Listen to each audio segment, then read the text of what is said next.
Welcome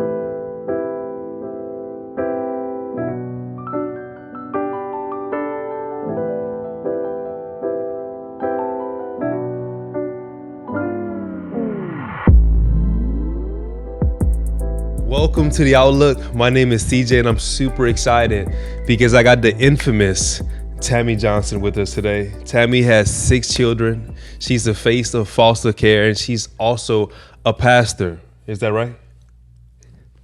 That's something. That's for She's sure. something like that. So she pastors women. She really loves just to pour into the lives of young women. And the reason I want to share that and the reason why I even had her here is because there's some influence that Tammy walks with.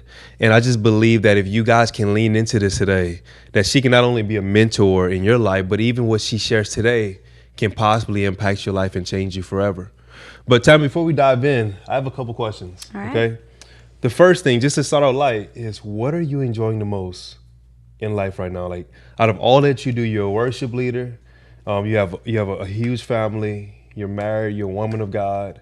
What are you enjoying out of all that you get to do the most?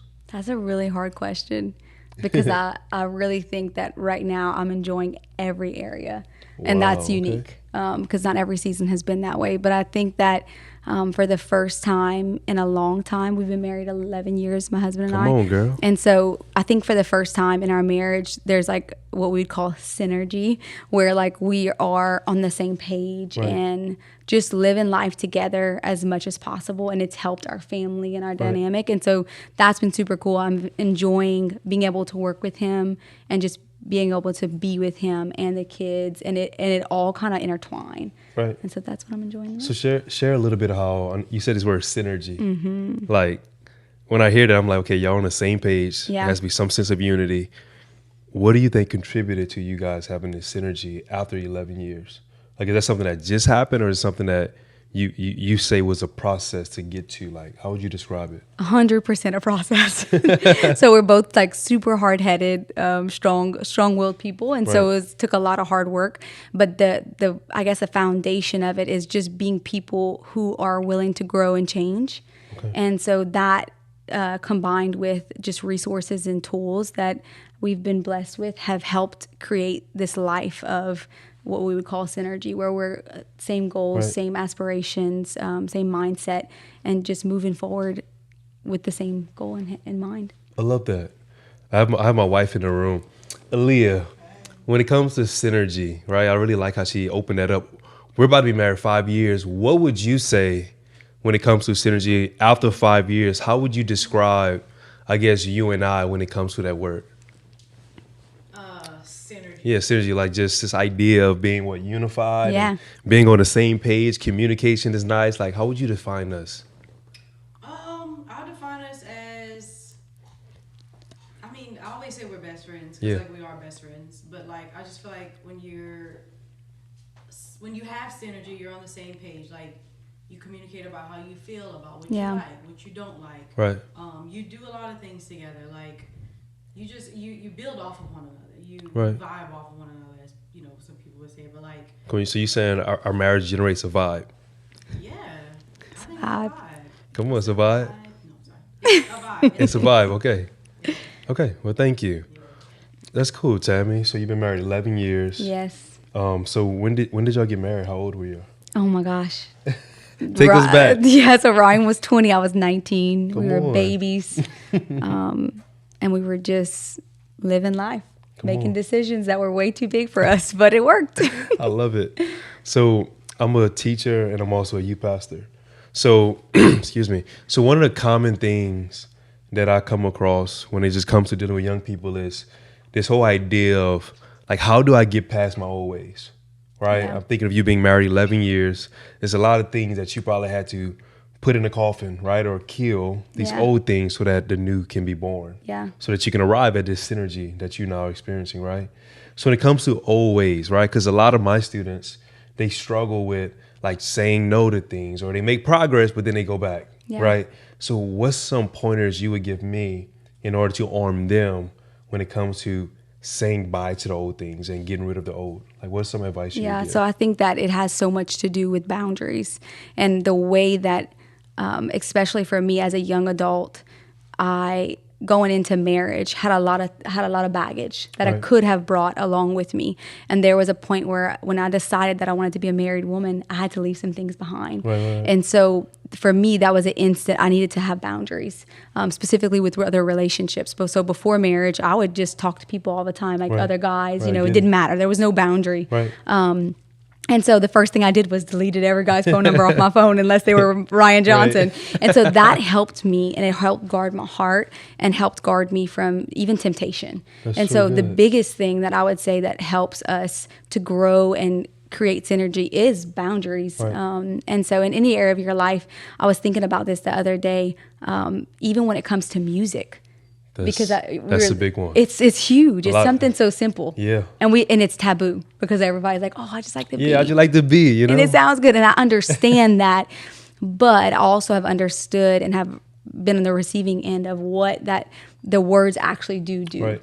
And so the other day we were driving and we were listening to some country music, and everything that on the songs Who y'all listening to? we were listening to Luke Combs. Luke Combs. But everything that what we were listening to was talking about like breakups and past relationships. And that night, I ended up having like some really crazy dreams all about my exes. Wow. And I woke up the next morning, I'm like, this Wow. is so weird. Why am I having all these crazy dreams? And I'm talking to Ryan about it, and he's like, it's because of the music that we're listening to. It's happened We listened to to you. an hour and a half of country music, 40 minutes, 5 minutes there, 45. And I'm like, you're right. It has so much to do. And so for me, I have placed boundaries within the music that I really good, listen to. And so sometimes it seems like something simple, like, oh, I'll listen to that song.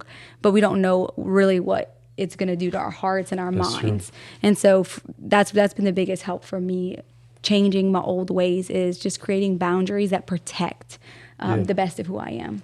Imagine if we had a local artist producing Christian content. Wouldn't that just be a game changer? It would be a game changer. Would you mind recommending any just Christian music or Christian artists? Yeah, best, top notch, mic drop, Come on. Ike. Ike, come on. You gotta look Come him on, up. we gotta shout out Faithful. Ike. All right. He's faithful, right? He's faithful. He's a faithful friend, man of Faithful God. friend. Yep. Who else would you kind of recommend? Christian artists? Yeah, because a lot of them, they struggle making a transition. So if there's some that we can perhaps maybe even expose them to, who would you like recommend when you started to transition over? Who was some Christian artists that helped you? First of all, when I started transition over, that was 11 years ago. So it's a lot different now. He's like, that's all I know is Christian music. But we listen to a lot of Christian music now. And so we have a lot of hip hop artists that we listen to. So some that I love, like I love NF. Okay. I love Lauren Daigle. I love Ike, like I said. Me and my son listen to No Big Deal? Uh-huh. I know you're talking about, And so yeah. me and Zala's always listen to him. But so we just have a playlist on Spotify. Some of it's from the church, but Right. but they have some really good artists on there. So Yeah. that's a lot of, and then like Maverick City, stuff like that. Okay, that's solid. Aaliyah, who do you like when you think about just some Christian rappers? Who's some people that you listen to? My favorite right now is Alex Jean. What about Ike? Yeah, I like Ike too. That's my boy. But you asked me right now. Right, you know right, what I'm right. saying? Go ahead. Anyway, Alex Jean. I'm a little salty. Caleb Gordon. Who else? Oh, like I think it's Huvey. Hope, Like that. was it Hovey? I don't know. I don't know how you pronounce it That's either. it. Yeah. It's Hovey. Okay. That's what I'm on. I See- honestly, what's his name? Jay Monty. He's good. Oh, J Monty, okay. But yeah, every morning I listen to Alex G because he just like get me hyped. Come on. And Caleb Gordon. Do you And sometimes Ike music. sometimes so you don't listen to Drake? You don't listen to that? 30 Day fast. No secular music. Okay. So I like that. Okay. Have you noticed any benefits from it thus far? yeah, I noticed that when I listen to worship music, it's not just a song I sing. Right. Like the words actually mean it. Like I feel like there's more of an emotional, spiritual connection to it. Okay. And I'm just not singing songs just to sing it anymore. Yeah. I'm actually meaning what I'm singing and being intentional on what I hear. And I feel like God is speaking to me more. I know it's like, oh yeah, but no, I really do feel like I have heard the voice of God more clear. Right. Yeah. And that I'm not listening to all that junk. So it seems like you're saying if we cloud our minds with a lot of junk, it can make even the good things God's trying to bring to us cloudy Yeah, or not as good as He wanted them to be. for sure. That's really good. That is. Thanks. You're welcome. So just to kind of to pivot a little bit, so we talked about getting rid of old things, right? Yeah. So this is a common word that I'm sure a lot of young people hear, and this idea of being pure, Yeah. right? Oftentimes we think that just means sexually, right? Like don't cross boundaries, right? Like, but purity is deeper than that, right? Like to be pure means to be single-minded in your devotion to God. So I guess my question to you is, how do you keep your mind pure, right? Like you talked about the music and how you got to blot that out, but like what helps you just be pure, kind of like Aaliyah described as well, to where you could have your focus centered on Jesus and nothing else can come in between? Like what are some things you practically do Yeah. that So maybe can help? A.W. Tozer says that anything that keeps me away from my Bible is the enemy. And I Golly. think that is huge, and it's monumental for me in the way of, man, so many things can keep us from being pure.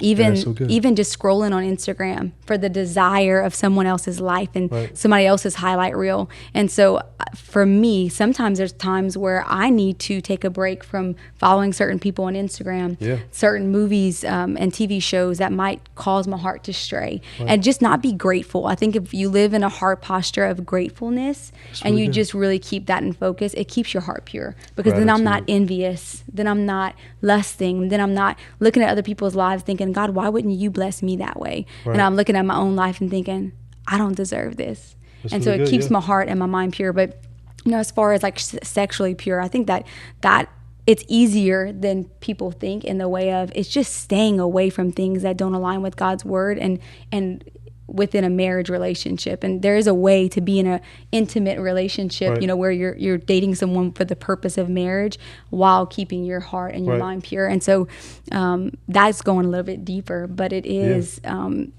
it's so important because it guards you from looking and seeing and lusting after things that aren't yours, but then also it guards your future relationships. That's true. And so, does that answer your question? Yeah. Oftentimes, a lot of people that I try to mentor in this is they oftentimes focus a lot more on the sin and they focus a lot less on Jesus. Yeah, Like if you can focus more on loving God and loving your sin, it's so much easier. then it changes everything, right? Yeah. Because you focus on what you can do. Well, what if you focus on what you can? So that's kind of what I'm hearing you say. But you hinted at this word earlier that's so powerful. And it's this word called boundaries, right? Like a lot of people hear that, boundaries, but so many people fail at it. So I guess for you, you have 6 kids, all at different ages. What does boundaries look like when it comes to, how do you approach boundaries when it comes to your kids? And then personally, how do you, I guess, how would you help anybody when it comes to just having healthy boundaries when it comes to not just dating, but even friendships, right? Yeah. So how would you define what healthy boundaries look like for a teenager? I think that healthy boundaries look like, one, it's something, it's not a barrier that keeps you from, it's something that protects you and helps you to be the best version of yourself. And so I like to tell people that boundaries initially to everyone else in your life feel like you're not loving them well. That's true. But the truth is that if I am the best version of myself, then I can love you the best. Golly, And so that's really good. for my kids, what I tell for Silas, my oldest, I've told him this since he's young, but like the purpose, for instance, of dating to me is to get married. And so if you're not going to true. get married to this girl when you're 11 years old, then you probably shouldn't have a girlfriend. And so for him, it's been easy for him to understand that he doesn't need a girlfriend and he can like girls, and he really likes the idea that if he doesn't have a girlfriend, he can like as many girls as he likes. He's like, I don't have to choose anybody right now, but it helps him. And what has come of that is that he's watched as everybody else's relationship and friendship with those people in their life that they thought they liked, Right. is severed their friendship Right. because of them being in a close knit relationship. So for him, the boundary looks like, hey, no. So I guess like what differentiates for us what's dating and what's not is like no one-on-one intimate conversations. Like there should always be a third party involved. Right. And that's in person, that's over text message, just over the internet, and that's helped protect him Right. in some ways, because girls totally want to talk to him one-on-one, but he'll pull himself away, and so Right. that's helped him. But the truth is that like boundaries, even in friendships, can be hard. And so I had a recent, it's been about a year now, that one of my very closest friends and I have been now not so close, and I've Right. had to set some hard boundaries with her and have some really hard conversations. Right. And what that looked like was our lifestyles and the things that we valued no longer aligned. Right. And that was really, really hard to explain to your best friend for 7 years. Yeah. And it's like, so what changed? yeah. And she's like, I didn't even know. And it's things that we talked about. It's things that but she just didn't realize how big of a deal it was. Right. And so what that looked like was I no longer went to the places that didn't reflect my values. Right. And so I'm not going to put myself in positions where I'm at somebody else's house or in somebody Right. else's environment where I Right. can't control That's true. what's Makes a around me. difference. That makes a difference. Like who shows up when you show up? Yeah, I don't at know your who's going to place. come, and so Yeah. I'll invite you to my space, and that helped a lot. And then conversations that I didn't want to be in, just creating boundaries with. If they're talking about something, I'm either they're asking me questions that aren't my story. I tell people that's not my story to tell. That's hard. Oh, that's really good. That's It's like really, a good really way hard. to deal with gossip. Yes, I'm not. That's really good, I'm yeah. not trying to gossip, so it's not my story to tell. And I always tell my teenage foster kids that, hey, if somebody's talking about something and you can't say that, you're not even in the conversation. Right. You're just in the proximity of it. Right. Just walk away. Just walk away. And That's two good boundaries right and there. that's really helped. Yeah, with them. So. I think that in our friendships, in our relationships, in our conversations with other people, those boundaries help keep you safe and protect you from harm, and That's also it. keep those who you love safe and protect them. So, That's really good. So boundaries are more like fences you put up, not walls. yeah, It's not meant to trap you with your toxicness, right? Yeah. But it's meant to place you in a position to where you can be healthy. yeah, And I love that because the Bible says to love your neighbor as you love yourself. How can I love them if I don't love me? yeah, And the best way I can love me is by establishing boundaries. Yeah. I love that a lot. Last question I have for you. And this one is more so for people who are engaged in relationships where it's not the best for them, whether it's a relationship or a friendship. And I guess my question is, how do you have the hard conversation? Like you talked about what happened a year ago, right? But how do you teach someone that knows their friend's not toxic, their friend's not faithful, they're Yeah. not reliable, they don't have integrity, right? Like they're not even needed. Yeah. They barely even love them. And they see that, but they're too afraid to have the conversation. What would you say? So I would say clear is kind. And so Clear is kind. whenever we're having conversations with people, one of the things that I walk through every time I have a hard conversation with someone is I take an opportunity to by myself and just unpack, like, what am I trying to say? Right. What are the things that I want to say? What are things that are really true and maybe the way that I'm feeling, but they aren't helpful to the conversation? And then through that, unpacking what I really want to say and what's the purpose in it, Right. it gives me the confidence to have those hard conversations, That's because good, in the clarity. heart of who I am, I'm not confrontational, but I've had to be. And get it. so that's helped me to be able to have hard conversations, just being clear, like, what is the purpose? What am I trying to say? And what's the heart behind it? And then also I think your heart posture says so much. Right. Never over the phone, never over text message, always in person, Right. because there's just something human. When there's good. two people sitting in front of each other It's natural. having hard conversations, yeah, Right. it drops some barriers. Right. So Come on, thank you. So as we close, I guess I want to know, Tammy, from you is, what would you say you like to do for fun? Right? Like we hear this woman of God, boundaries, all of this good wisdom, right? Strong woman in leadership. But what do you like to do for fun? Like, what do you enjoy? Because a lot of people think also when you're a Christian, you don't really enjoy stuff. You don't really Yeah. enjoy having fun. You can't do this. You can't do that. Like, what do you do for fun? I love people. And so anything where I can be around people, that's what I love. I work out. Okay. I do all kind of fun stuff like that, and always in a group setting. I prefer to be with people, so Right. I don't want to be by myself. And so I like to work out. I like to hang out with our friends and just Right. get together. And I love to serve at our church. on. I love to do that, It's and that's nothing just like being with serving. people. Yeah. Just love people. So love people. Is it possible to be a Christian who loves God but don't love people? I don't know. I don't think you can, because the heart of who God is loving people. So. Right. Okay, well, thank you again, Tammy. Just to kind of recap what you said, so boundaries are necessary. Yeah. It helps you teach others how to treat you. And the most loving thing you can do for others is to love yourself first. Yeah. Right? And then you also spoke about being pure and how the best things we can do is guard these, right? What we allow in here. Yeah. And then guard what we're viewing through our eyes. Because if we don't guard our heart, then who knows what's going to come from our life, right? Yeah. And then lastly, my biggest takeaway from you is clear is kind. I won't forget that. Clear is kind. Oftentimes we don't have the conversation because we don't know what we want to say. Yeah. We feel that is all, but we don't know what to say. And I just want to encourage you, hey, if you have a friend in your life that you claim to love, but they don't love you, the most loving thing you can do is tell them the truth in love. And don't delay it, because when you delay it, you're only thinking about yourself. But again, thank you guys for tuning in today. This is The Outlook again. We'll be back with more content, and we are out. I don't need it.